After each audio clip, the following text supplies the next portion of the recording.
Chapter हमारे पास तो 8 है, पता नहीं पीएमडीसी में क्या है। तो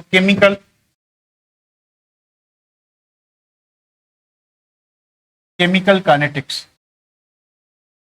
अब सिंपली आपको बता दूं कि kinetics is the Greek word kinetos which means moving. तो भाई अभी हम नया चैप्टर स्टार्ट करेंगे जिसका नाम है केमिकल काइनेटिक्स। केमिकल काइनेटिक्स में काइनेटिक्स वर्ड का मतलब है मूविंग। मूविंग का मतलब है हरकत, हरकत में बरकत होती है तो मोशन। मोशन किस चीज की? पार्टिकल्स की, ठीक है।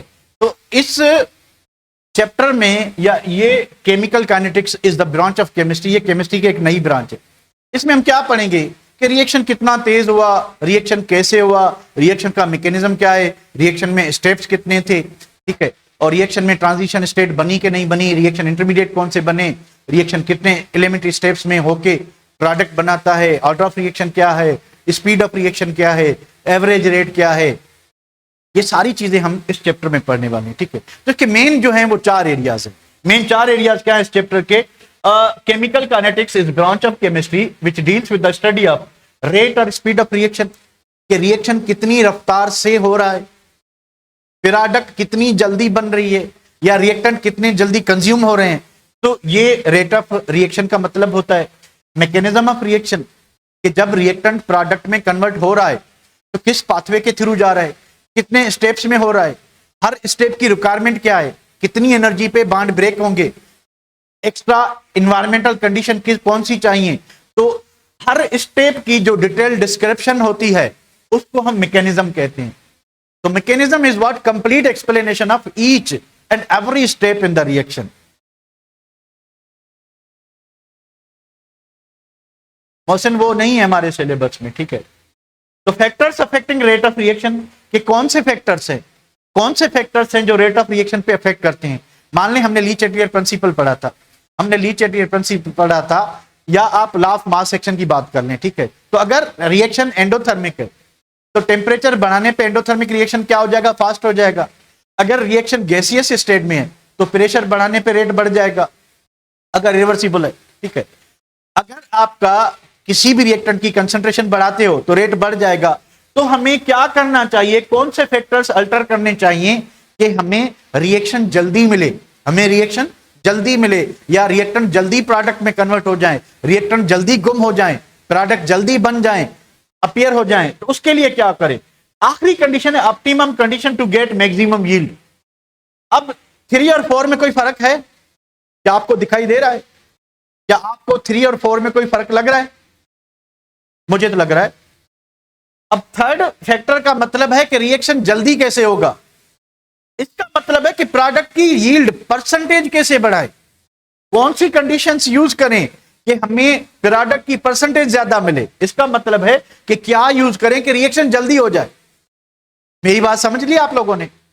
मैं क्या कहना चाह रहा हूं, आप लोगों ने समझ लिया कि इस और इसमें क्या फर्क है, कि रिएक्शन कैसे जल्दी हो जाए, रिएक्शन कैसे जल्दी हो जाए, और हमें प्रोडक्ट की अमाउंट कैसे ज्यादा मिले। तो वो हमें चौथा जो फैक्टर है वो बताएगा।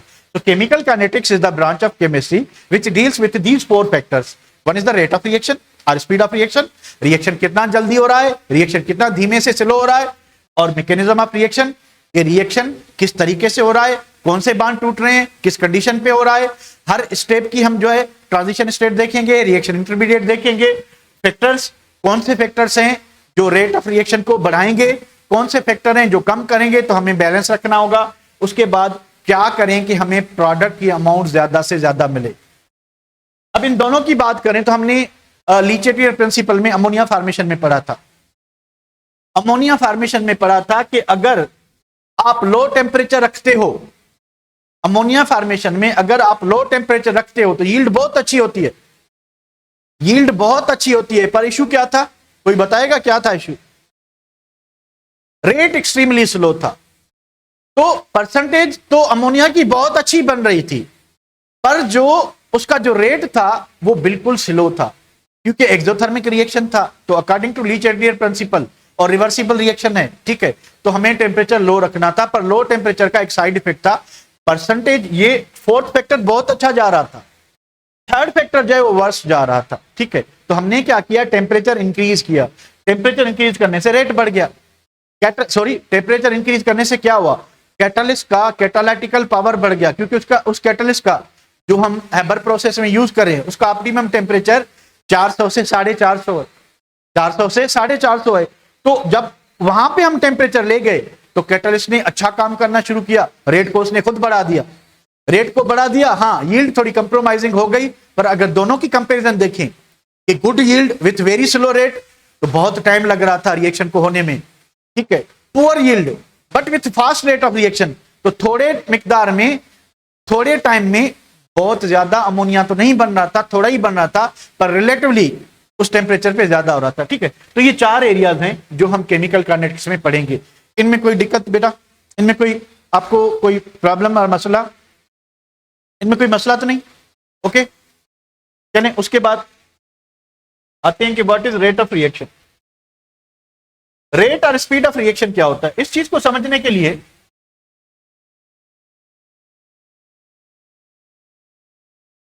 मान लें कि हमारे पास ए रिएक्टेंट है, ठीक है। ए रिएक्टेंट जो है वो बी में कन्वर्ट हो रहा है, ठीक है।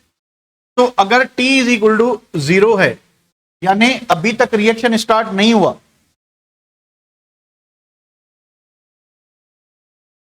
अभी तक रिएक्शन स्टार्ट नहीं हुआ तो क्या होगा, नहीं हुआ तो ए की कंसंट्रेशन मान लें कि अगर 12 मोल्स थी, अगर ए की कंसंट्रेशन 1 2 3 4 5 यानी 15 मोल्स थी, ठीक है, तो बी की कंसंट्रेशन क्या होगी, 0 होगी, क्योंकि अभी रिएक्शन स्टार्ट नहीं हुआ। अभी रिएक्शन क्या नहीं हुआ, स्टार्ट नहीं हुआ। तो क्या हुआ कि आफ्टर 10 सेकेंड्स मान लें कि इसके 3 मोल खत्म हो गए, तो कितने रह गए, 12, इसके 0 से बढ़ गए कितने, 3। मान लें कि after T is equal to 30 seconds इसके 3 मोल और गए, तो कितने रह गए, 9, कितने रह गए, 9, इसके कितने हो गए, 6। तो आप नोट करें कि रिएक्टेंट जो है, रिएक्टेंट की concentration with respect to time, जैसे जैसे टाइम बढ़ रहा है तो कंसंट्रेशन क्या हो रही है, डिक्रीज हो रही है, कंसंट्रेशन डिक्रीज हो रही है। प्रोडक्ट की कंसंट्रेशन देखें विथ रेस्पेक्ट टू टाइम क्या हो रही है, कंसंट्रेशन इंक्रीज हो रही है, कंसंट्रेशन क्या हो रही है, इंक्रीज हो रही है। तो जैसे जैसे वक्त गुजरता जाएगा, जैसे जैसे वक्त गुजरता जाएगा, रिएक्टेंट की कंसंट्रेशन कम होती जाएगी, प्रोडक्ट की कंसंट्रेशन बढ़ती जाएगी। तो रिएक्टेंट कम होता जाएगा, प्रोडक्ट बढ़ती जाएगी। तो इसको आप ग्राफ में कैसे शो कर सकते हो, अगर ए हमारा रिएक्टेंट है, अब ये कंसंट्रेशन हो गई, ये हो गया आपका टाइम। तो टाइम जब 0 सेकेंड था, टाइम 0 है, टाइम 10 है, टाइम 30 है, टाइम 60 है, टाइम 90 है, टाइम 120 सेकेंड है, ठीक है, टाइम इन सेकेंड। तो जैसे जैसे वक्त गुजरता जाएगा, तो अगर ए रिएक्टेंट की कंसंट्रेशन बिल्कुल क्या होगी, ज्यादा होगी, ठीक है, ज्यादा थी, 15 थी, तो आप इधर 15 कर लो, ठीक है, स्टार्टिंग कंसंट्रेशन। और प्रोडक्ट की कंसंट्रेशन क्या थी, 0 थी शुरुआत में, क्योंकि यहां तक टाइम क्या है, 0 है, तो रिएक्शन स्टार्ट नहीं हुआ तो इसकी कंसंट्रेशन क्या होगी, 0। अब क्या हो रहा है, अब ये हो रहा है कि जैसे ही 10 सेकंड पे आए तो इसकी कंसंट्रेशन क्या हो गई, इसकी कंसंट्रेशन 12 हो गई, यानी कम हो गई। तो ये ग्राफ जो है नीचे आता है, ये आपका कुछ इस तरह से आता है। तो शुरुआत में ग्राफ जो है वो ज्यादा स्टीपल होता है। स्टीपल का मतलब है उसमें डेविएशन ज्यादा होती है, स्टीपल मींस डेविएशन। तो शुरुआत में डेविएशन जो है वो क्या होती है, कर्व में ज्यादा होती है। फिर एक स्टेज आएगी जहां पे ग्राफ जो है बिल्कुल सीधा पड़ जाए।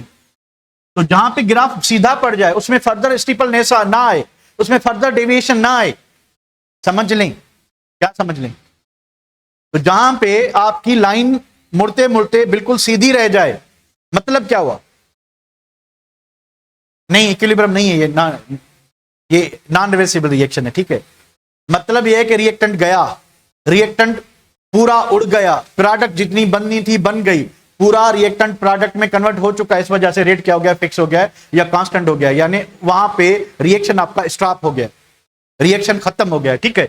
तो सिमिलरली अब रिएक्टेंट की तो concentration with respect to time, वक्त गुजरने के साथ क्या होती गई, कम होती गई। तो प्रोडक्ट 0 से शुरू होगा और प्रोडक्ट की आहिस्ता आहिस्ता बढ़ती गई, और एक स्टेज आएगी जहां पे इसकी भी जो स्टीपलनेस है वो खत्म हो जाएगी, इसकी जो डेविएशन है वो खत्म हो जाएगी।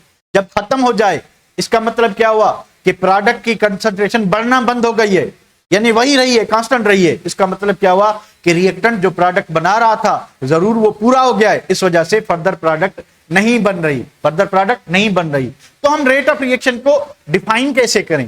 देखिए हुआ क्या है कि change in concentration of reactant per unit time, यानी रेट किसके बराबर होता है? Rate of reaction equals to change in concentration, concentration कितनी चेंज हुई उसके लिए चेंज इन टाइम, वक्त कितना लगा, वक्त कितना लगा। शुरुआत 0 सेकंड था, आप 10 सेकंड पे मालूम कर रहे हो तो चेंज इन टाइम क्या होगा? 10 सेकंड।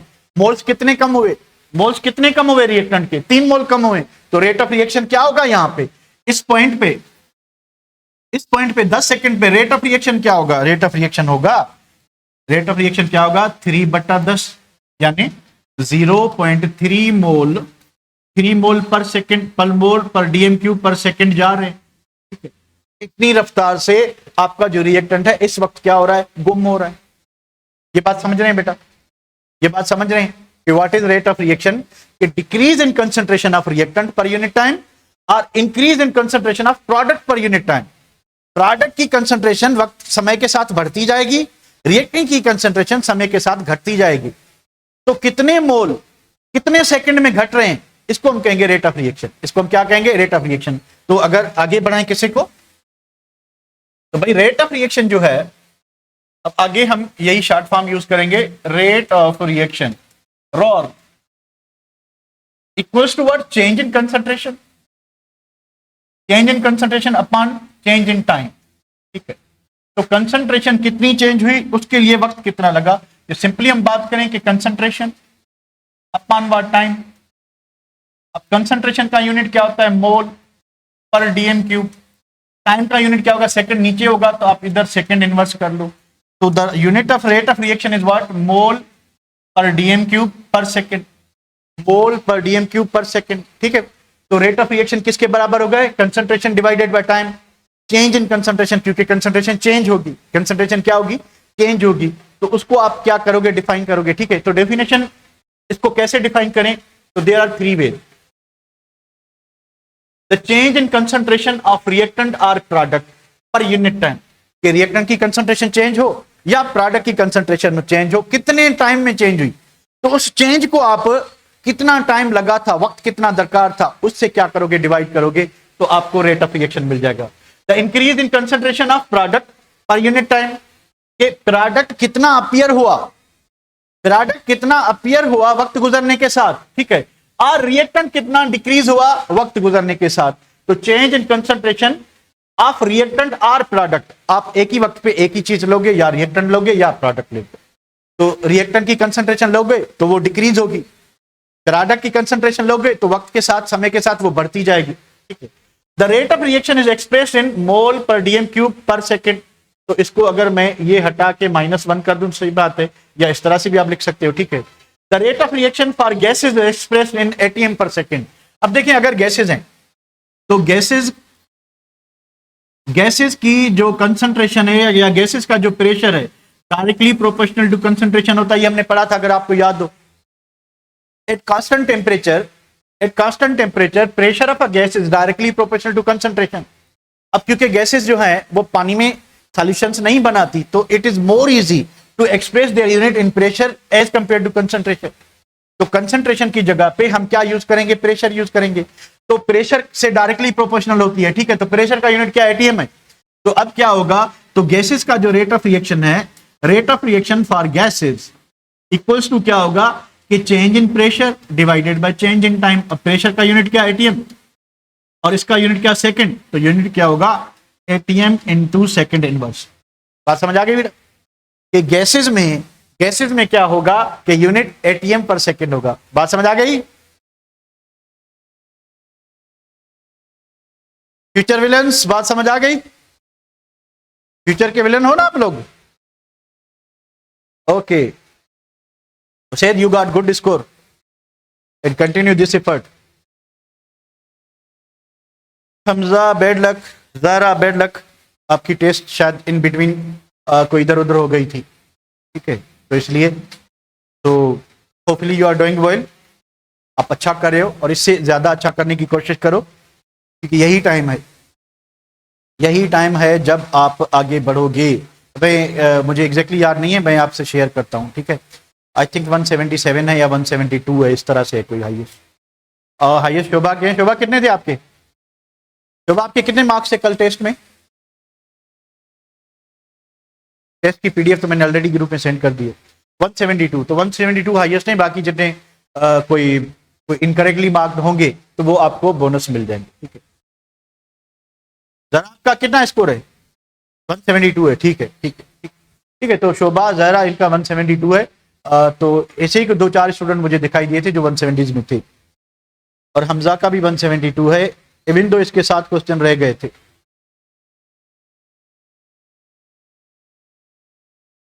चले कोई बात नहीं, ठीक है, चले इस चीज को बाद में डिस्कस करते हैं। तो भाई क्या हो रहा है कि रेट ऑफ रिएक्शन क्या होता है, कि रेट ऑफ रिएक्शन ये होता है कि रिएक्टेंट की कंसंट्रेशन घटती जाएगी जैसे जैसे वक्त गुजरता जाएगा, प्रोडक्ट की कंसंट्रेशन बढ़ती जाएगी जैसे जैसे वक्त आगे बढ़ता जाएगा, प्रोडक्ट भी बढ़ता जाएगा, ठीक है। एक स्टेज आएगी जहां पे कंसंट्रेशन कांस्टेंट हो जाएगी। जब कंसंट्रेशन कांस्टेंट हो जाए, वक्त गुजरता जा रहा है पर कंसंट्रेशन चेंज नहीं हो रही, क्या पता चल रहा है आपको? क्या पता चल रहा है बताएं, क्या पता चल रहा है? कि रिएक्शन पूरा हो गया है भैया, जाएं नींद करें, अभी एंटी टेस्ट होने वाली है, आपको नींद नहीं करनी। पर जिसने रिएक्शन स्टार्ट किया था वो सो सकता है, ठीक है। यहां तक कोई दिक्कत बेटा, कोई प्रॉब्लम?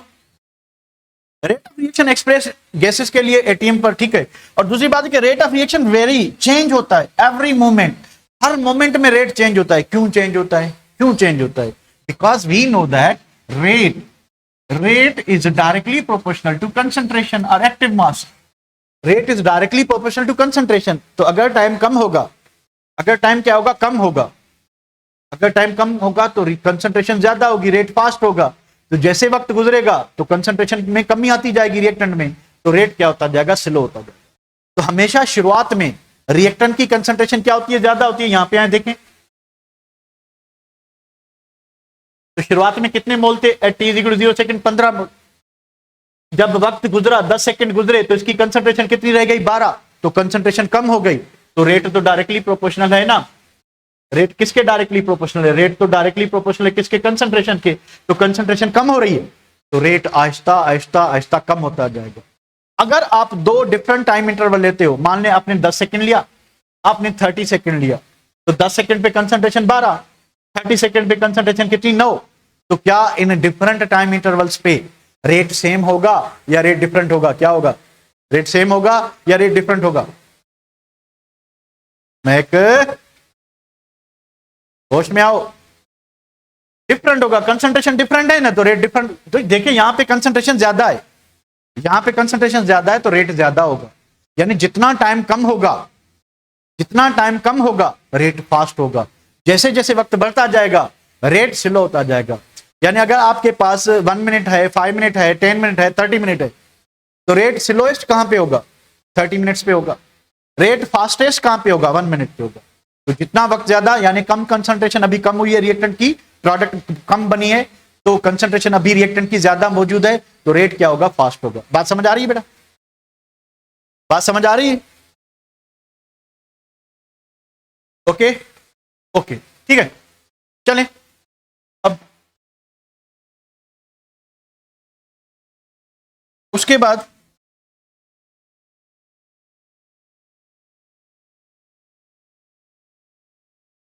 कि हर वक्त चेंज होता रहता है, ये चीज हमने डिस्कस कर लिया बातें। अब ये कि इनिशियली जो है, शुरुआत में रेट फास्ट होता है। क्यों फास्ट होता है? क्योंकि रिएक्टेंट की कंसंट्रेशन ज्यादा होती है, इस वजह से initially rate is fast and decreases gradually with lapse और passage of time due to decrease in concentration. क्योंकि वक्त गुजरने से रिएक्टेंट की कंसंट्रेशन कम होती जाएगी। तो रिएक्टेंट की जब कंसंट्रेशन कम होती जाएगी, मान लें कि भाई 0 सेकंड पे 15 मोल थे, ठीक है, 15 मोल per dm cube bar litre थे, तो 10 सेकंड पे 12 मोल रह गए, 12 मोल पर लीटर रह गए, ठीक है। तो भाई 30 सेकंड पे हमने देखा कि 9 मोल रह गए, तो कंसंट्रेशन जो है क्या हो रही है? कम हो रही है। तो शुरू में कंसंट्रेशन ज्यादा है, तो इस स्टेज पे 0 सेकंड पे रेट क्या होगा?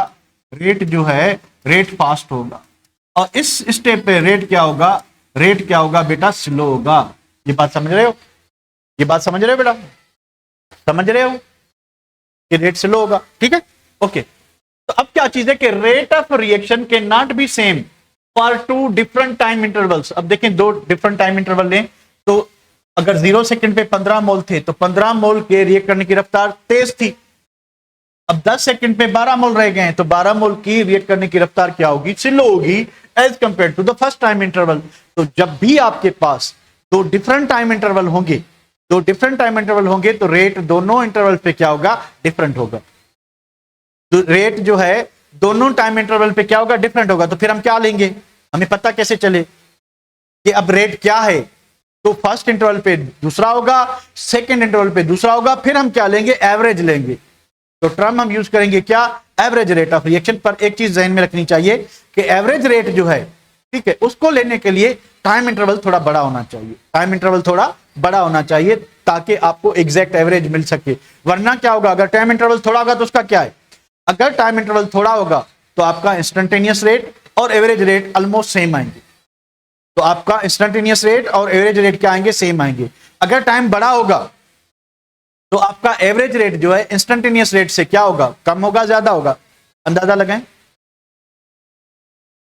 अगर टाइम फ्रेमवर्क ज्यादा है, मान लें कि आप 30 मिनट्स के बीच में, 30 मिनट्स के बाद एक रीडिंग आपने 30 मिनट पहले ली, एक रीडिंग आपने 30 मिनट बाद में ली, यानी 1800 सेकंड बाद, 1800 सेकंड्स के बाद, ठीक है, तो एवरेज रेट ज्यादा होगा या इंस्टेंटेनियस रेट ज्यादा होगा, कौन ज्यादा होगा, एवरेज ज्यादा होगा या इंस्टेंटेनियस रेट?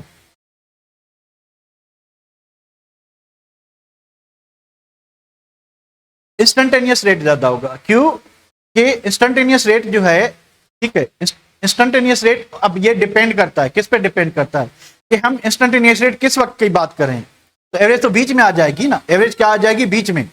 तो पहले जो जीरो मिनट था, ठीक है, वहां पे रेट तो फास्ट था, 30 मिनट पे क्या होगा, स्लो होगा, स्लो होगा।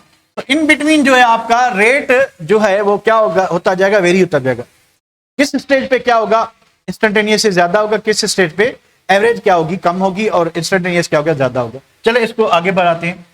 The slope of graph either reactant और product is steeper. Steeper means कि वो झुकता जाएगा, ठीक है, स्टीपर मींस वो मुड़ता जाएगा, डेविएशन होगी उसमें, ठीक है।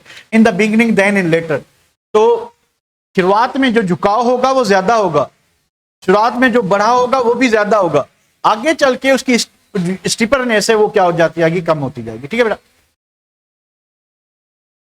चले उसके बाद इसको सेव, यहां तक कोई प्रॉब्लम, यहां तक कोई दिक्कत बेटा, आगे बढ़ाए किसी को, ये चीज हमने डिस्कस कर ली, इसको आते हैं इधर। What is average rate of reaction, यहां तक कोई प्रॉब्लम? इनिशियल इंस्टेंट कम होगा, लास्ट इंस्टेंट से ज्यादा, बिल्कुल सही कह रहे हो हमजा।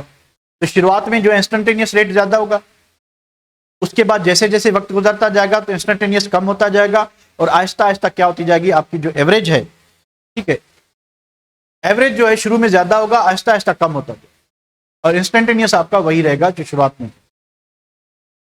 रेट यूनिफॉर्म कभी भी नहीं होता भाई, नहीं होता, नहीं होता यूनिफॉर्म कभी भी नहीं। रेट कंसंट्रेशन में डिपेंड करता है, तो कंसंट्रेशन कंटिन्यूसली वेरी कर रही है, तो सुगंध कभी भी रेट जो है यूनिफॉर्म नहीं होगा। और कोई यहां तक कोई प्रॉब्लम बेटा?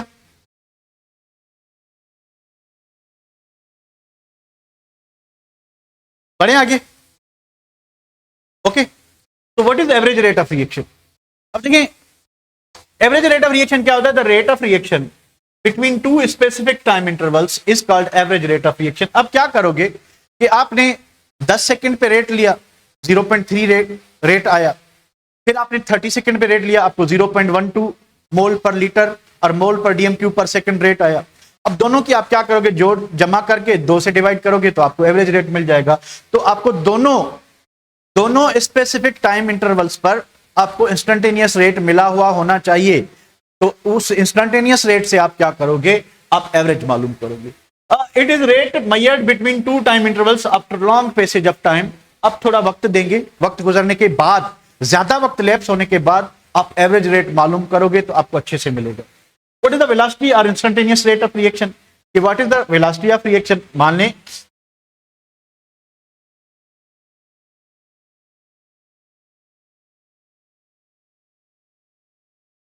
इस चीज को समझने के लिए पहले हम ग्राफ पे आते हैं, ठीक है। ये देखें ग्राफ है, ग्राफ में रिएक्टेंट जो है ए, उसकी कंसंट्रेशन, ये कंसंट्रेशन, ये टाइम कम हो रही है आहिस्ता आहिस्ता। ग्राफ में ग्राफ जो है स्टीपर है, कम हो रहा है, कंसंट्रेशन ए की कम हो रही है, बी की बढ़ रही है, उसको रहने देते हैं। हम जो है इंस्टेंटेनियस रेट को विथ रेस्पेक्ट टू रिएक्टेंट देखते हैं, ठीक है। अब क्या हो रहा है, अब ये हो रहा है कि ये जो आपका ग्राफ है इसमें रिएक्टेंट की कंसंट्रेशन क्या हो रही है, कम हो रही है, यानी ए बी में कन्वर्ट हो रहा है, ठीक है।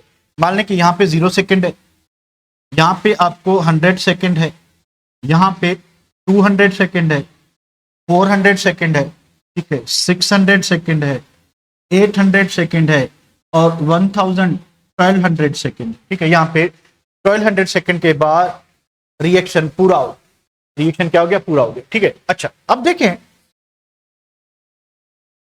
ये अगर T1 है और ये अगर आपका T2 है, ये T2 है, ठीक है। तो T1 पे जो रेट होगा सिंगल इंटरवल पे 10 सेकेंड्स पे, 10 सेकेंड्स पे जो रेट होगा, क्या वो जो 600 सेकेंड्स है उसके बराबर होगा, उसके बराबर होगा, उसके बराबर होगा, नहीं होगा, ठीक है। तो ये जो फर्स्ट टाइम इंटरवल है, अकेले एक ही इंस्टेंट पे जो रेट ऑफ रिएक्शन है, इसको हम कहेंगे इंस्टेंटेनियस रेट। इंस्टेंट यानी particular time, single time interval, instantaneous rate, ठीक है। इस वक्त भी क्या होगा, इंस्टेंटेनियस रेट अकेले टाइम। अब इंस्टेंटेनियस आपने इधर भी मालूम कर लिया, इधर भी मालूम कर लिया, तो T1 पे ज्यादा होगा या T2 पे ज्यादा होगा, इंस्टेंटेनियस रेट कहां पे ज्यादा होगा, T1 पे या T2 पे, T1 पे ज्यादा होगा, बिल्कुल, क्योंकि यहाँ पे कंसंट्रेशन देखें ज्यादा है, यहाँ पे कंसंट्रेशन ज्यादा है, यहाँ पे कंसंट्रेशन क्या है, लो है, तो यहाँ पे हाई कंसंट्रेशन, यहाँ पे क्या चीज है, लो कंसंट्रेशन, तो रेट तो कंसंट्रेशन पे डिपेंड करता है। तो T2 पे कम कंसंट्रेशन है तो रिएक्ट करने की रफ्तार भी क्या होगी, कम होगी, ठीक है।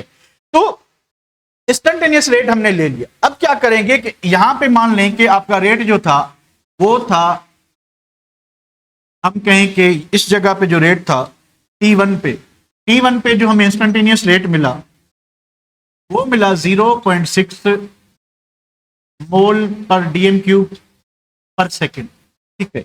और T2 पे जो रेट मिला हमें, ठीक है, T2 पे जो रेट मिला वो मिला 0.02 मोल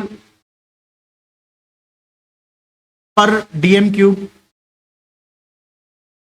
पर सेकेंड। कोई बताए इसकी एवरेज क्या होगी, कोई बताए एवरेज रेट ऑफ रिएक्शन, यानी इन दोनों टाइम इंटरवल के बीच में एवरेज रेट क्या रहा। आप क्या करोगे, इन दोनों को ऐड करोगे तो क्या आंसर आएगा, 0.62 आएगा, आई थिंक क्या आएगा, 0.62। फिर आप इसको क्या करोगे, इसको आप 2 से डिवाइड करोगे, ठीक है। हमने दो डिफरेंट टाइम इंटरवल्स को क्या कर लिया, हमने एड अप कर लिया, कितने वैल्यू से, 2, तो एवरेज निकालने के लिए किससे डिवाइड करोगे, 2 से।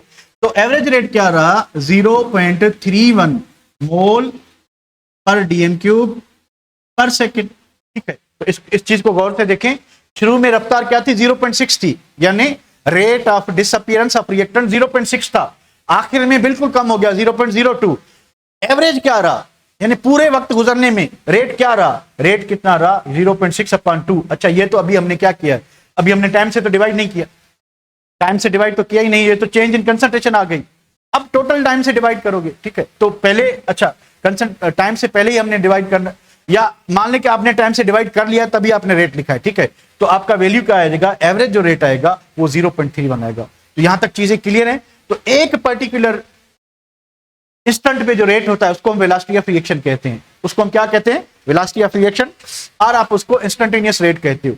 यहां तक कोई प्रॉब्लम बेटा, फिर किसी को आगे बढ़ाए, यहां तक कोई प्रॉब्लम, क्लियर है, मिसबा को क्लियर है, हमजा को भी क्लियर है, और कोई जिसको क्लियर हो बढ़े आगे। ओके, शोभा को क्लियर, नैन्सी, अक्षेश, चले सबको क्लियर है। अब दूसरी बात समझे, यहां पे क्या इस जगह पे रिएक्टेंट की पूरी कंसंट्रेशन प्रोडक्ट में कन्वर्ट हो गई है? प्रोडक्ट की पूरी कंसंट्रेशन इस स्टेज पे कन्वर्ट होगी। क्या इस स्टेज पे T1 पे रिएक्टेंट पूरा प्रोडक्ट में कन्वर्ट हो गया है? हो गया कि नहीं हुआ? नहीं हुआ। तो अभी रिएक्टेंट की थोड़ी कंसंट्रेशन चेंज हुई है। इस थोड़ी कंसंट्रेशन को यानी रेट और वेलोसिटी को, थोड़ी कंसंट्रेशन को हम dx से जाहिर करते हैं, divided by dt। dx what? Small change in concentration. तो इस वक्त जब हम T1 100 सेकंड पे जब हम रेट मालूम कर रहे हैं, तो उस वक्त रिएक्टेंट की कंसंट्रेशन यहां से यहां आई है, यानी थोड़ा चेंज आया है। तो that small change in concentration is represented by what? Represented by dx। और उस स्मॉल चेंज के लिए टाइम कितना लगा? 100 सेकंड लगा। टाइम कितना लगा? 100 सेकंड। तो जितनी चेंज इन कंसंट्रेशन है उसको आप टाइम से डिवाइड करोगे तो आपको मिल जाएगा क्या? इंस्टेंटेनियस रेट मिल जाएगा। ये बात समझ रहे हैं बेटा कि what is the meaning of dx and dt? तो dx और dt का मतलब क्या है कि dx means small change in concentration, dt means change in time. के उस स्मॉल चेंज इन कंसंट्रेशन के लिए टाइम कितना लगा। Are you getting this point? Any problem in this board? देख ले एक मरतबा, स्क्रीनशॉट भी ले लें, बेबी बिजली उड़ जाए तो मैं भी ले लेता हूं, कोई प्रॉब्लम नहीं। No no, okay. मिसबा को नहीं है, फयाज को भी नहीं, राबिया को भी नहीं है, ठीक, अच्छी बात है फिर, ठीक है। तो आगे बढ़ते हैं और इधर आते हैं। तो what is velocity of reaction? Velocity of reaction का मतलब है कि rate of reaction at any single time interval at any particular instant. तो वेलोसिटी ऑफ रिएक्शन को इंस्टेंटेनियस रेट भी कहते हैं। The rate of reaction at any single time interval at a particular instant at a particular single time is called average. नहीं, इसको क्या कहेंगे? Instantaneous rate कहेंगे। इसको क्या कहेंगे? इंस्टेंटेनियस रेट कहेंगे, ठीक है। It is represented by dx upon dt। अभी मैंने आपको बताया कि what is the meaning of dx। dx का मतलब है small change in what? Concentration. उसके लिए स्मॉल चेंज के लिए वक्त कितना लगा, उस वक्त से डिवाइड करोगे, ठीक है। Here dx is the small change in concentration and dt is the small time taken for the small change in concentration. The average rate and instantaneous rate becomes equal for only one instant at any। अब average और instantaneous rate सिर्फ एक ही वक्त same हो सकते हैं पूरे reaction profile में, ठीक है। तो वो वक्त कब आएगा? ये रिएक्शन जब हम एक्सपेरिमेंटल डेटा लेंगे तभी पता चलेगा, ठीक है। अच्छा, इन the beginning instantaneous rate is faster than average rate. तो शुरुआत में क्या होता है कि इंस्टेंटेनियस रेट जो है फास्टर होता है। क्यों? क्योंकि शुरुआत जो फर्स्ट टाइम इंटरवल है, तो एवरेज लेते हो आप तो क्या ले करते हो? एवरेज में 2 टाइम इंटरवल चाहिए, ठीक है। एवरेज में 2 टाइम इंटरवल चाहिए। तो इस वक्त कंसंट्रेशन ज्यादा है तो इंस्टेंटेनियस रेट क्या होगा? ज्यादा होगा। अब इंस्टेंटेनियस रेट क्या था? T1 पे 0.6, T2 पे क्या था? 0.02, ठीक है। एवरेज क्या आया? 0.3। तो शुरुआत में क्या होगा कि इंस्टेंटेनियस रेट ज्यादा है किससे? एवरेज से। जैसे जैसे वक्त गुजरता जाएगा, ठीक है, तो एवरेज जो है वो किसके बराबर हो गया? वो आपका इससे इंस्टेंटेनियस से क्या हो गया? बढ़ गया। इंस्टेंटेनियस से क्या हो गया? बढ़ गया, ठीक है। तो शुरुआत में इंस्टेंटेनियस ज्यादा होता है, आहिस्ता आहिस्ता इंस्टेंटेनियस रेट कम होता जाएगा, एवरेज बढ़ता जाएगा। एक स्टेज आएगा जहां पे इंस्टेंटेनियस और एवरेज सेम हो जाएंगे। उसके बाद फिर क्या होगा कि एवरेज बढ़ता जाएगा और इंस्टेंटेनियस कम होता जाएगा। ये बात समझ रहे हैं? ये वाली पॉइंट समझ रहे हैं बेटा? जल्दी बताएं जरा। ओके ओके ओके बेटा, ओके, ठीक है। At the end the instantaneous rate is lower than average rate. मैंने आपको बता दिया कि एवरेज कितना आया था हमारा? 0.31। इंस्टेंटेनियस फर्स्ट इंटरवल पे कितना था? 0.62। लास्ट इंटरवल पे कितना था? 0.02। तो शुरुआत में इंस्टेंटेनियस ज्यादा था, फिर बीच में इंस्टेंटेनियस कम होता गया। एक स्टेज आएगी जहां पे इंस्टेंटेनियस एवरेज के बराबर हो जाएगा। उसके बाद जितना वक्त गुजरेगा तो एवरेज बढ़ता जाएगा, इंस्टेंटेनियस कम होता जाएगा, ठीक है बेटा? हाँ बिल्कुल फयाज, इस तरह से, ठीक है। अच्छा, उसके बाद as the time interval become smaller. तो जितना हम टाइम कम कर लेंगे, कम कर लेंगे, the average will becomes close to the instantaneous rate. कैसे? मान लें कि आप बिल्कुल T2 इधर लेते हो, T2 इधर लेते हो, तो बिल्कुल थोड़ी चेंज इन कंसंट्रेशन आई है, ठीक है। T2 आप इधर लेते हो, इस जगह पे रेट मालूम करना चाहते हो, तो यहां पे चेंज इन कंसंट्रेशन बहुत स्मॉल है और टाइम इंटरवल भी स्मॉल है, तो रेट में चेंज, जो एवरेज रेट में जो चेंज आएगा इंस्टेंटेनियस से, वो भी क्या आएगा, स्मॉल आएगा या ज्यादा चेंज आएगी। ज्यादा चेंज कब आएगी, जब टाइम इंटरवल ज्यादा हो या जब टाइम इंटरवल कम हो। एवरेज और इंस्टेंटेनियस में ज्यादा डिफरेंस कब आएगा, क्वेश्चन सुने हमजा, ज्यादा डिफरेंस कब आएगा, जब टाइम ज्यादा होगा। जब टाइम क्या होगा, ज्यादा होगा, क्योंकि एक स्टेट पे बिल्कुल फास्ट, दूसरे स्टेट पे बिल्कुल स्लो होगा, तो एवरेज और उसका क्या आएगा, ज्यादा आएगा। ये बात समझ आ गई आपको, ठीक है। तो इस पॉइंट को क्लियर करते हैं कि at the time interval, as the time interval become smaller, जैसे जैसे टाइम इंटरवल कम होता जाएगा तो एवरेज और इंस्टेंटेनियस क्या होते जाएंगे, एक दूसरे के क्लोज होते जाएंगे। टाइम इंटरवल बढ़ाते जाओ तो इनमें फर्क भी क्या होता जाएगा, ज्यादा होता जाएगा, फर्क भी क्या होता जाएगा, ज्यादा। चलिए भैया इसको सेव करते हैं। उसके बाद आते हैं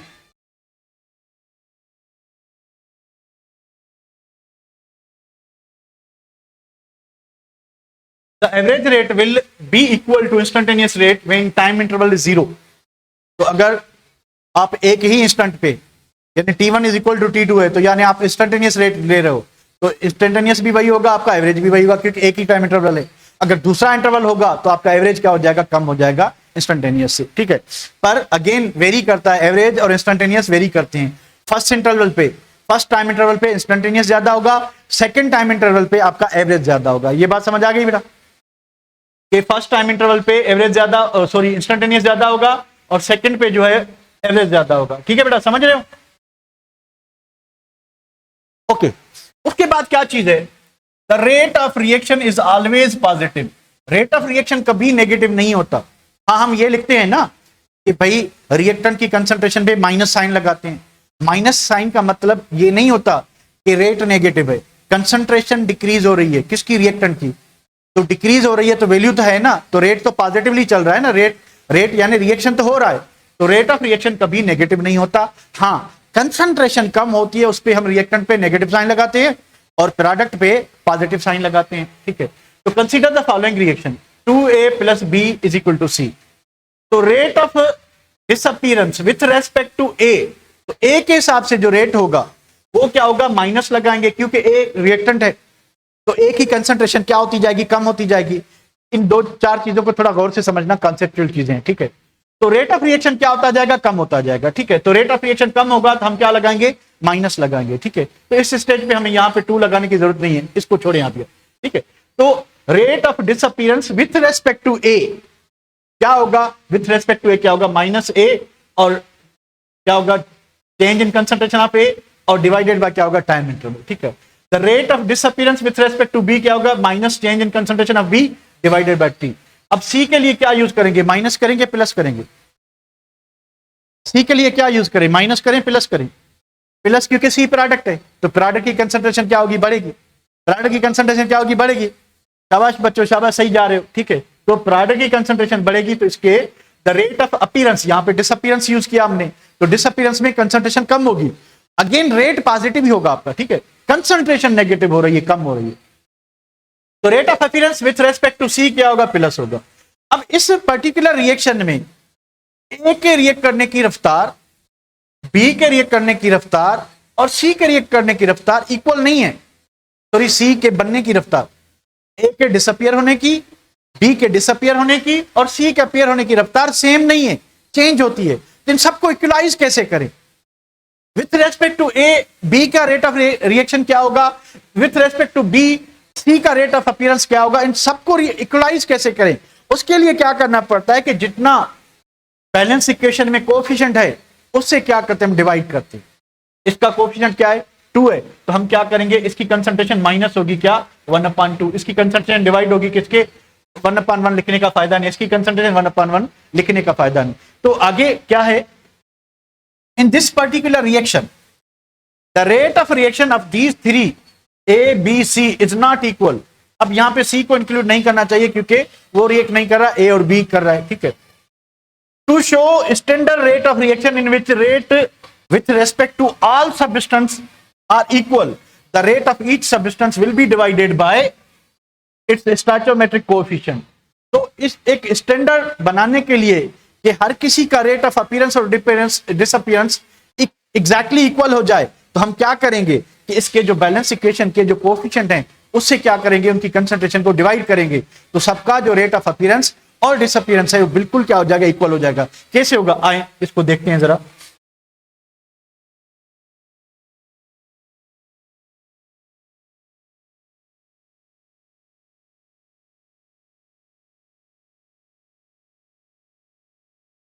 तो ये जो डिवाइड किया, ये बैलेंस के इक्वेशन वाला क्या है, कोएफिशिएंट है।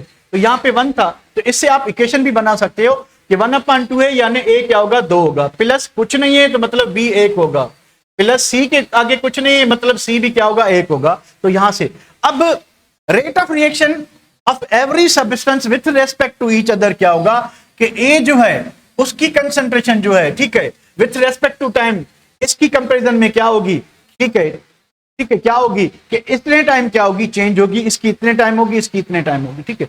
तो ओवरऑल जो रेट ऑफ अपीयरेंस और डिसअपीयरेंस होगा वो इनके बराबर होगा, किसके बराबर होगा, इनके बराबर होगा, ठीक है बेटा। उसके बाद क्या चीज है, अगर आपके पास ये रिएक्शन है ए बी बी, तो A B C D coefficient है, तो आप क्या करोगे, क्योंकि 1/a माइनस लगाओगे, 1/b माइनस लगाओगे, उसके बाद 1/c पावर जितना भी, अगर 2 होता तब क्या लिखते, 1/2 लिखते, अगर यहाँ पे 3 होता तो हम 1/3 लिखते, ठीक है। इसमें प्लस होगा क्योंकि ये प्रोडक्ट है, इसमें माइनस होगा क्योंकि ये प्रोडक्ट है। In above expression positive sign shows increase in concentration, क्योंकि प्रोडक्ट बनता रहेगा, ठीक है। उसके बाद माइनस साइन क्या शो करिए कि रिएक्टेंट की जो रफ्तार है, रिएक्टेंट की जो कंसंट्रेशन है वो कम होती जाएगी, ठीक है। तो होपफुली जहां तक क्लियर होगा आपको, तो आगे बढ़ते हैं हम और आते हैं